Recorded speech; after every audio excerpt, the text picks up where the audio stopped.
Welcome to True Crime Awareness, where we plunge into the darkest mysteries and most shocking crimes. In today's episode, we reveal the spine-tingling story of Veronica Kennedy, a dedicated woman whose life took a horrific turn after discovering the terrifying secret of her husband's gym group. Get ready for a roller coaster of shocking twists and unexpected turns. Veronica Kennedy, a 34-year-old from Mesa, Arizona, was a woman of ambition and dedication. By July 2008, her life appeared to be on the path to success. As the chief telemarketer at Credit Cards for Kids, she was known for her relentless commitment to helping children secure a bright financial future. Veronica's tireless work ethic earned her respect and admiration within the organization. Outside of her professional achievements, Veronica was a pillar of her community. She dedicated her time to volunteering at the local homeless shelter, organizing food drives, and leading fundraising events. Her genuine kindness and unwavering support for those in need made her a beloved figure in Mesa. Her altruistic efforts even caught the attention of the Mesa Tribune, which featured her in an article celebrating her positive impact on the community. Veronica's warmth and generosity extended beyond her community work. She was a devoted friend and family member, cherishing every moment with her loved ones and creating unforgettable memories. Her optimistic outlook and determination to make a difference made her a beacon of hope for everyone who knew her. But beneath the surface of her seemingly perfect life, a storm was brewing. Unbeknownst to Veronica, her world was about to be shattered by a dark and unexpected revelation. As she grew suspicious of her husband's secretive gym group, curiosity drove her to uncover the truth. What she discovered would plunge her into a web of danger and deceit, forever altering her life. Join us as we delve into the chilling details of Veronica Kennedy's tragic story, a tale that will leave you questioning how well you really know those closest to you. Veronica's story takes an unexpected turn when she becomes suspicious of her husband's involvement in a secretive gym group. Curiosity gets the better of her, and she embarks on a journey to uncover the truth. Little did she know that this decision would lead her down a path filled with danger and intrigue. As we delve deeper into this case, we will explore the details surrounding Veronica's life, her aspirations, and the events that transpired in the blisteringly hot Arizona summer of 2008. Stay tuned for the shocking revelations that lie ahead. On a scorching summer day in July 2008, tragedy struck the peaceful suburban neighborhood of Mesa, Arizona. Veronica Kennedy, a 34-year-old woman known for her dedication and warm-hearted nature, met a gruesome and untimely end within the walls of her own home. The details of this heinous crime sent shockwaves through the community, leaving residents fearful and on edge. It was Veronica's close friend, Imelda Murray, who made the horrifying discovery. As she entered Veronica's home that day, expecting to find her full of life, she was instead met with a scene of unimaginable horror. Veronica lay lifeless on the floor, her body bearing the brutal marks of over 30 stab wounds inflicted with a steak knife. The sheer violence and cruelty of the act sent shivers down Imelda's spine, leaving her overwhelmed with shock and disbelief. The authorities were immediately contacted, and a sense of urgency filled the air. As news of Veronica's tragic fate spread, the community rallied together in grief and solidarity. Vigils were held, and heartfelt tributes poured in from friends, family, and even strangers who had been touched by Veronica's kindness. The media, always hungry for sensational stories, descended upon Mesa, eager to uncover every detail and bring the truth to light. As the days turned into weeks, the weight of the unsolved crime hung heavy over the neighborhood.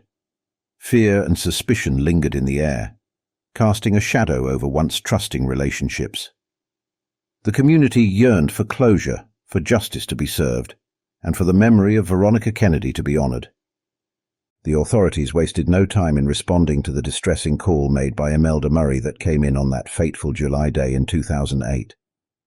A team of dedicated police officers swiftly arrived at the scene, ready to unravel the mystery surrounding Veronica Kennedy's brutal murder.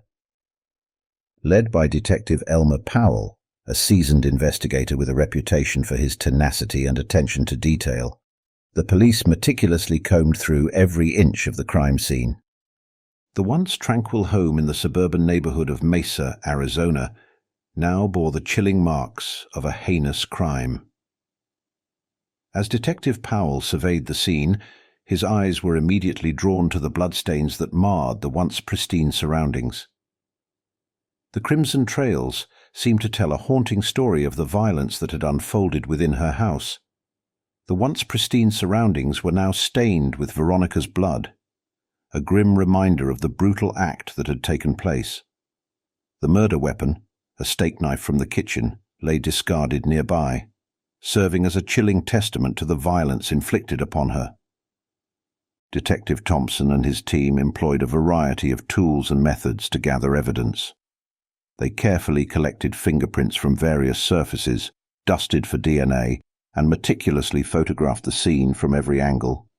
The detectives also interviewed neighbors, hoping to gather any information that could lead them to the perpetrator. As the investigation progressed, the media began to take notice. Local news outlets, such as the Mesa Tribune and Channel 12 News, reported on the shocking murder that had rocked the community. The police delved into Veronica's personal life, discovering that Veronica had recently become suspicious of her husband's gym group, a tight-knit community known as Fit Life Warriors.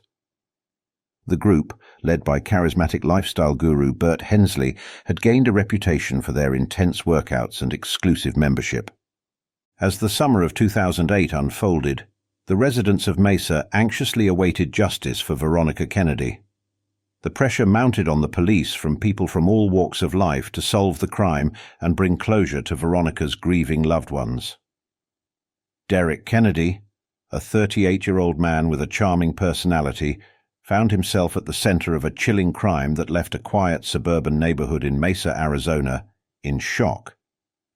As the investigation into the murder of his wife, Veronica Kennedy, unfolded, a dark secret began to emerge, threatening to unravel the lives of those involved. The police, determined to uncover the truth, focused their attention on Derek as the prime suspect. With his charismatic demeanor and ability to charm those around him, he had managed to maintain a facade of love and affection. However, beneath this seemingly loving exterior, a sinister side lay hidden. During the intense interrogation, Derek's emotions fluctuated between anger and an unsettling calmness. The detectives, armed with their questions and a desire for justice, probed into his possible motives. They delved into his personal life, searching for any signs of discontent or animosity within the marriage. As the investigation progressed, the police pieced together the events leading up to that fateful day in July 2008. They discovered that Veronica had recently uncovered a secret about her husband's gym group, a group that Derek was deeply involved in. Whispers of illegal activities and connections to organized crime began to circulate within the investigation. The authorities meticulously combed through the evidence, leaving no stone unturned. They analyzed phone records, financial transactions, and witness statements, hoping to find a solid link to the crime. The murder weapon, a steak knife from the kitchen, was carefully examined for fingerprints and DNA, providing crucial clues that would help unravel the truth. The weight of the investigation bore down on Derek, his every move scrutinized by both the police and the public. The once charming man now faced a storm of suspicion and doubt. Would the evidence be enough to bring justice for Veronica's untimely demise? Imelda Murray, a 36-year-old woman from Mesa, Arizona, found herself under the watchful eye of the authorities as a potential suspect in the tragic murder of her close friend, Veronica Kennedy. Imelda, known for her outgoing personality and love for adventure, was an avid gym-goer and enjoyed exploring the great outdoors of Arizona. In July of 2008, when the murder took place, Imelda's life took an unexpected turn as she became entangled in a web of suspicion and scrutiny. As a Jungian dream analyst, Imelda prided herself on her ability to interpret dreams and uncover hidden meanings. She often shared her insights with friends and clients, helping them navigate the complexities of their subconscious minds. She also relied heavily on her spirit animal, an ostrich named Genevieve Reese Crosswind. But behind her fanciful and carefree facade, jealousy brooded within her towards Veronica, who seemed to have it all: a successful career, a loving husband, and a seemingly perfect life. The police interrogated Imelda relentlessly, leaving no stone unturned in their pursuit of the truth.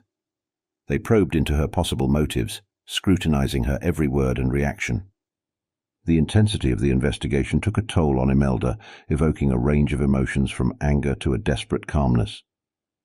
During the interrogation, Imelda's mind raced with memories of her friendship with Veronica. They had shared countless moments together, from their early morning workouts at the local gym to exploring the beautiful landscapes of Arizona. Imelda couldn't help but feel a pang of envy whenever Veronica's achievements were celebrated, as if her own accomplishments paled in comparison. Imelda's life was turned upside down as she became the subject of public scrutiny. Her every move was dissected and analyzed by armchair detectives and gossip-hungry journalists. The weight of suspicion bore down on her, threatening to crush her spirit and tarnish her reputation. In a shocking turn of events, the investigation into the tragic murder of Veronica Kennedy took an unexpected twist. The once respected workplace of Veronica, Credit Cards for Kids, was revealed to be a deceitful company operating as a pyramid scheme, preying on innocent and vulnerable children. This revelation added a new layer of intrigue and possible motive to the already twisted tale of murder and deceit. Credit Cards for Kids, a seemingly noble organization purported to provide financial education for children, was discovered to engage in predatory practices. The company enticed children to obtain credit cards with exorbitant interest rates. These poor and vulnerable children were then subjected to relentless harassment as they struggled to pay off the staggering 45% interest rate imposed by the company. The revelation of this sinister scheme sent shockwaves through the community as parents and authorities grappled with the realization that such an exploitative operation had been operating right under their noses. The public demanded justice for the innocent victims ensnared in this web of deceit. As the investigation into Veronica Kennedy's murder deepened, detectives began to explore the possible connection between her untimely demise and the fraudulent activities of Credit Cards for Kids. The police meticulously examined financial records, seeking any potential links between Veronica and the company's downfall. They interviewed former employees, desperate to uncover any clues that could shed light on the motive behind her brutal slaying. Investigators speculated that Veronica, being a dedicated and ambitious woman, may have stumbled upon the dark secrets of Credit Cards for Kids. Perhaps she had uncovered evidence of the company's illegal activities, putting her in grave danger. This theory raised questions about who stood to benefit from silencing her permanently. As the investigation continued, the police intensified their efforts to dismantle the fraudulent empire of Credit Cards for Kids. They collaborated with federal agencies, including the Federal Trade Commission and the Consumer Financial Protection Bureau, to bring the perpetrators to justice and protect the innocent victims ensnared in this heartless scheme. As the investigation into Veronica Kennedy's tragic murder unfolded, another key figure emerged: Mortimer Rogers, her closest friend and co-worker at Credit Cards for Kids. At just 24 years old, Mortimer was known for his quick thinking and unwavering loyalty towards Veronica. However, beneath his friendly demeanor, a troubled past lurked, threatening to expose a side of him that no one could have anticipated. On the surface, Mortimer appeared to be an ordinary young man, dedicated to his work and always ready with a joke to lighten the mood. But as the police delved deeper into his life, they discovered a series of unsettling incidents that hinted at a darker side. Born and raised in Mesa, Arizona, Mortimer grew up in a modest neighborhood surrounded by the desert landscape that defined the region. His childhood was marked by hardship as his parents struggled to make ends meet. Despite the challenges, Mortimer excelled academically, earning a scholarship to attend Mesa High School. It was during his time at Mesa High that Mortimer's troubles began to surface.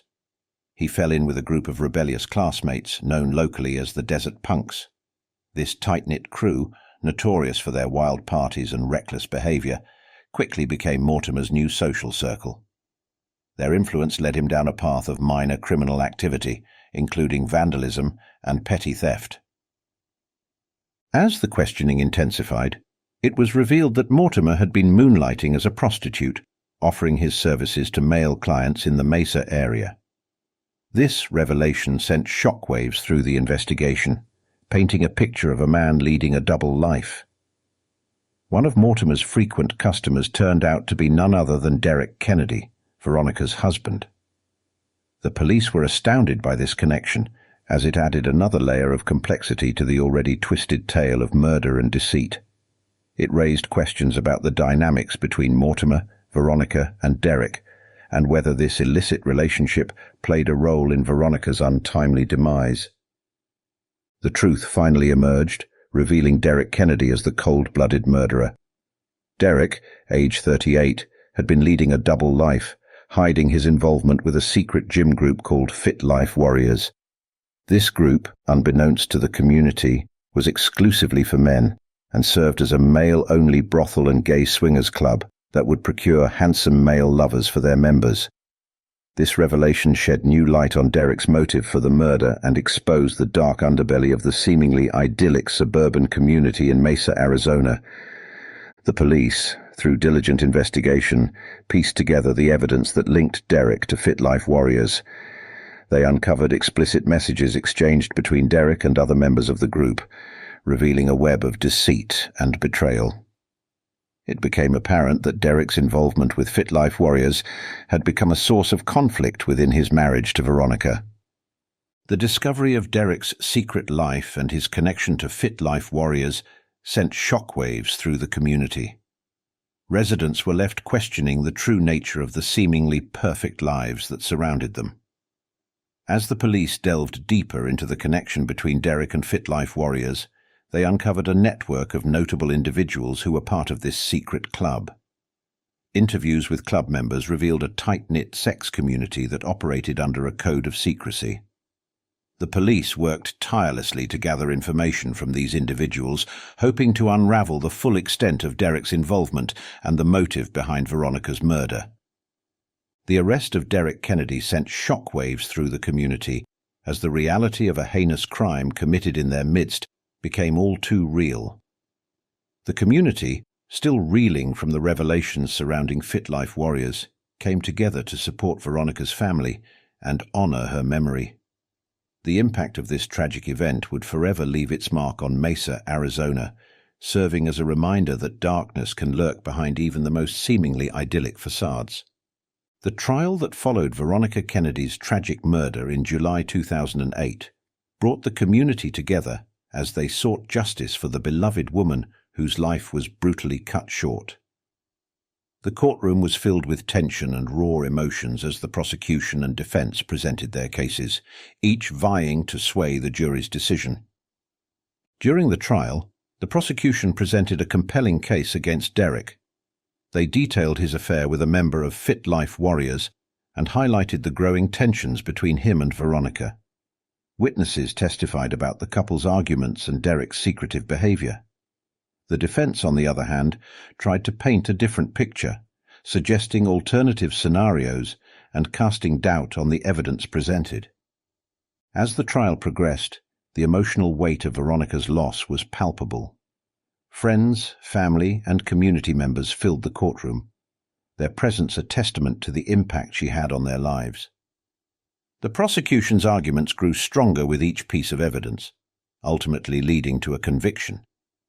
Derek was found guilty of Veronica's murder, and justice was served. This case serves as a stark reminder of the hidden complexities within seemingly perfect lives. It highlights the importance of transparency and honesty in relationships and the need for vigilance within communities. The tragedy of Veronica's death brought to light the dark undercurrents in her life, urging everyone to look beyond appearances and strive for genuine connections and support. In the aftermath, the community of Mesa, Arizona, banded together, their shared grief transforming into a collective resolve to prevent such tragedies in the future. Veronica's memory became a catalyst for change, fostering a stronger, more connected community that values open communication and mutual support. The prosecution, led by determined prosecutor Genevieve Shaw, known for her track record of successful convictions, meticulously laid out the evidence against the prime suspect, Derek Kennedy. They presented the jury with a compelling argument, weaving together a narrative that painted Derek as a man driven by secrets and betrayal. The prosecution called upon witnesses who testified to Derek's volatile temper and his connection to the murder weapon, a steak knife found in the Kennedy household. The defense, represented by Harding Turner, a skilled attorney renowned for his ability to cast doubt on the prosecution's claims, sought to challenge the evidence presented. They questioned the reliability of the witnesses, highlighting inconsistencies in their testimonies. The defense argued that there was no concrete proof linking Derek to the crime and urged the jury to consider alternative theories. Throughout the trial, Veronica's grieving family sat in the courtroom, their eyes fixed on the proceedings. They clung to the hope that justice would be served for their beloved daughter, sister, and friend. Friends and supporters of Veronica filled the gallery, their presence a testament to the impact she had on their lives. As the trial progressed, the media frenzy surrounding the case intensified. Local newspapers, such as the Mesa Tribune, dedicated coverage to the trial, providing daily updates on the proceedings. Television news stations, including Channel 8 News, broadcasted reports from outside the courthouse, capturing the public's attention. After days of deliberation, the jury reached a verdict. The courtroom fell silent as the jury foreman stood and announced that Derek Kennedy was found guilty of first-degree murder. The room erupted with a mix of relief and sorrow as Veronica's family and friends processed the weight of the decision. Derek was subsequently sentenced to life in prison without the possibility of parole. The sentencing brought a sense of closure for Veronica's loved ones, knowing that the person responsible for her untimely death would be held accountable. The impact of the verdict reverberated through the community, forever altering the lives of those involved. Veronica's memory lives on, not only in the hearts of her family and friends, but also in the collective consciousness of Mesa, Arizona. In the wake of the trial, the lives of those involved took a dramatic turn. Mortimer Rogers, Veronica's best friend and co-worker, found solace in the support of his friends and family. He enrolled in a local community college, determined to pursue a degree in criminal justice.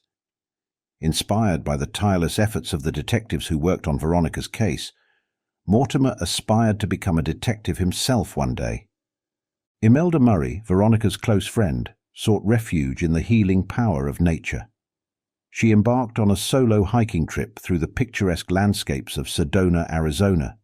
The breathtaking red rock formations and serene desert vistas provided solace and a sense of peace amidst the chaos that had enveloped her life. Imelda documented her journey on her blog, Wandering Spirit, where she shared her experiences and reflections with her growing community of followers. Derek Kennedy, the cold-blooded murderer, was sentenced to life in prison without the possibility of parole.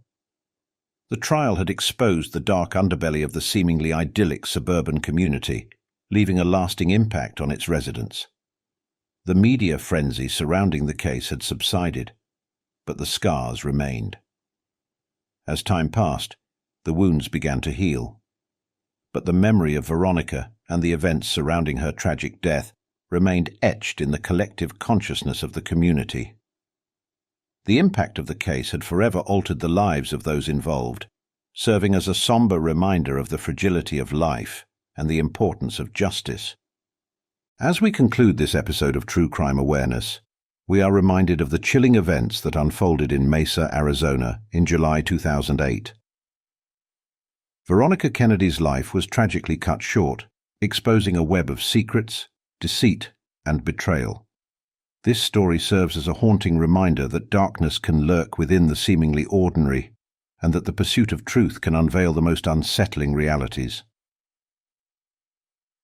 Lessons and advice from this case. The case that occurred in Mesa, Arizona during the hot summer of 2008 has left many valuable lessons and advice for everyone. This event is not only a reminder of the fragility of life, but also a lesson about the importance of vigilance and love in the community. Care for those around you. First of all, this case highlights the importance of caring for those around you. Veronica Kennedy was known as a caring and kind woman, and her loss has left a big hole in the community. This shows that each of us needs to take the time to listen, support, and care for our friends, relatives, and neighbors. Care and community engagement can help prevent similar tragedies in the future. Always be vigilant and protect yourself. The case is also a reminder to always be vigilant and protect yourself. Modern life with its busyness sometimes makes us neglect to protect ourselves and our families. Always lock the door when going out. Install security measures such as surveillance cameras and alarm systems if possible. At the same time, learn to recognize suspicious signs and do not hesitate to report to the authorities when necessary. The importance of truth and transparency. Another important lesson is the importance of truth and transparency in all relationships. Veronica became suspicious and determined to discover the truth about her husband and the secret gym group. This shows that in all relationships, from family to friends, honesty and transparency are the foundation for building trust. Never hide the truth or participate in shady activities, because this not only harms yourself, but also affects those around you. Community spirit and unity. Finally, the case shows that community spirit and unity are extremely important.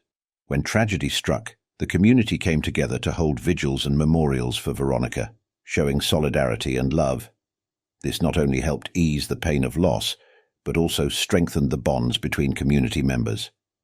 Always be ready to help each other, especially during difficult times. Do you have any thoughts about this case, or have a case of your own you'd like us to investigate? Leave us a comment. Thanks for watching video.